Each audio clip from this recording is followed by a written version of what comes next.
Assalamualaikum warahmatullahi wabarakatuh.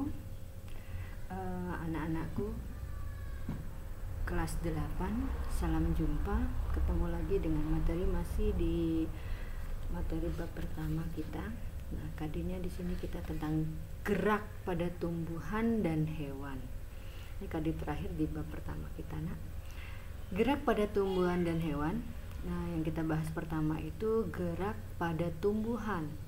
Macam-macam gerak pada tumbuhan, ada gerak endonom, ada higroskopis, dan ada etionom. Apa itu gerak endonom? Gerak endonom, gerak yang belum atau tidak diketahui penyebabnya. Gerak higroskopis yaitu gerak yang disebabkan oleh perubahan air atau kelembaban. Gerak etionom atau paratonis yaitu gerak yang disebabkan oleh rangsang dari luar, artinya pengaruh-pengaruh dari luar. Lanjut, gerak etionom contohnya ada tropisme, nasti, taksis. Gerak tropisme yaitu gerak sebagian anggota tubuh tumbuhan yang arah geraknya dipengaruhi oleh arah datangnya rangsang. Kemudian gerak nasti, gerak bagian tumbuhan yang arahnya tidak dipengaruhi oleh arah datangnya rangsang. Gerak taksis yaitu gerak pindah tempat seluruh atau sebagian tubuh tumbuhan karena adanya rangsangan. Nah, gerak taksis ini bisa meliputi fototaksis yang dipengaruhi oleh sinar dan kemotaksis dari bahan-bahan kimia. Macam-macam gerak etionom, ada tropisme, jenis-jenis atau macam gerak pada tumbuhan. Untuk tropisme sendiri ada fototropisme. Contohnya ujung tunas tumbuhan biji tumbuh menuju arah datangnya cahaya. Artinya foto cahaya, itu kata kuncinya. Kemudian yang tropisme berikutnya geotropisme. Contohnya apa? Gerak pertumbuhan akar. Artinya akar menuju, kalau geotropisme nanti ada dibagi geotropisme positif dan ada geotropisme negatif. Kalau dia menuju pusat bumi maka kita katakan geotropisme positif. Kalau berlawanan dengan arah pusat bumi maka geotropisme negatif.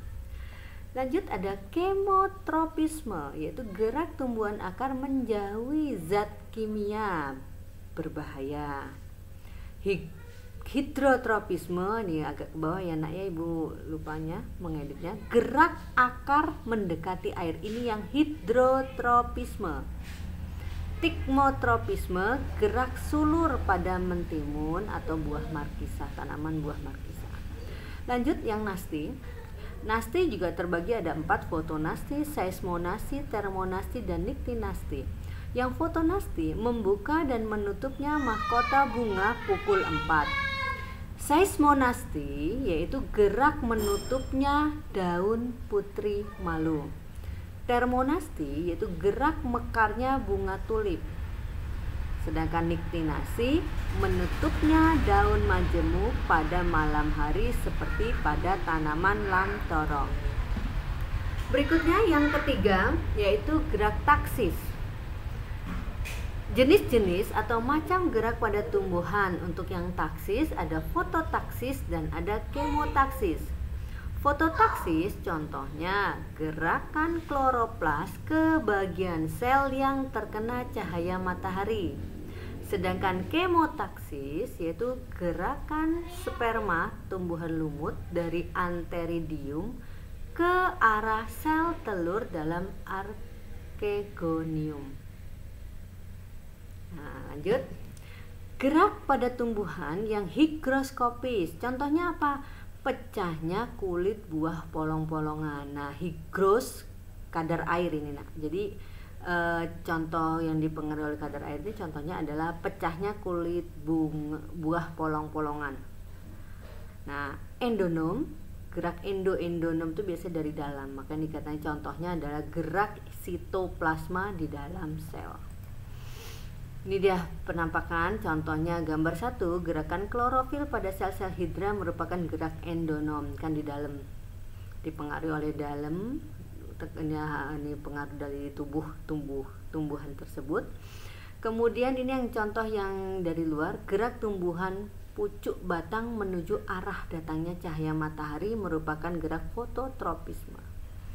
Ini tanaman tuh kalau tumbuh pasti mengarah ke sini karena salah satunya adalah fototropisme, yaitu gerak tumbuhan mengikuti atau rangsangan yang diberikan. Nah, perangsang di sini adalah sinar matahari. Contoh berikutnya, gambar 3 ini gerak membelitnya sulur mentimun merupakan gerak tikmotropisme. Tikmotropisme ini ya.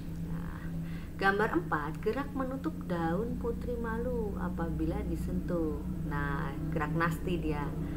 Nah, nama geraknya itu seismonasti, tidak mempengaruhi arah datang rangsangnya. Kemudian ini gerak pertumbuhan akar menuju pusat bumi, contohnya geotropisme. Gerak geotropisme. Gerak menyentaknya keluar biji pada mentimun tabur merupakan gerak higroskopis. Higroskopis, kadar air yang kurang. Lanjut, gerak pada hewan. Nah, kita lihat nih hewan bergerak. Salah satu sifat makhluk hidup khusus untuk hewan adalah bergerak.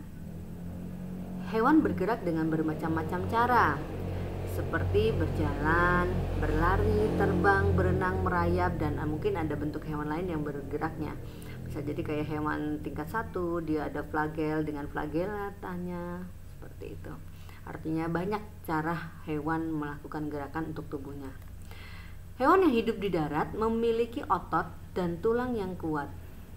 Hal ini diperlukan untuk mengatasi inersia, itu bahasa IPA-nya, kecenderungan tubuh untuk diam, dan untuk menyimpan energi pegas, elastisitas untuk melakukan aktivitas.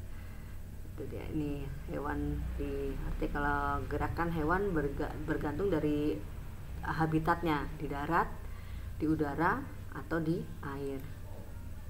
Nah, ini kalau hewan air kita lihat, hewan yang hidup di air dapat melayang-layang di dalam air dengan mengeluarkan sedikit energi karena adanya gaya angkat oleh air. Oke, anak-anak, semoga bermanfaat, dipelajari dan dipahami. Di buku paket kalian itu ada, yaitu di halaman 44 sampai dengan halaman 59. Oke, silakan dipahami, dipelajari, mudah-mudahan ada manfaatnya, dan selesaikan tugas yang telah Ibu berikan di kelas kita. Terima kasih. Wassalamualaikum warahmatullahi wabarakatuh.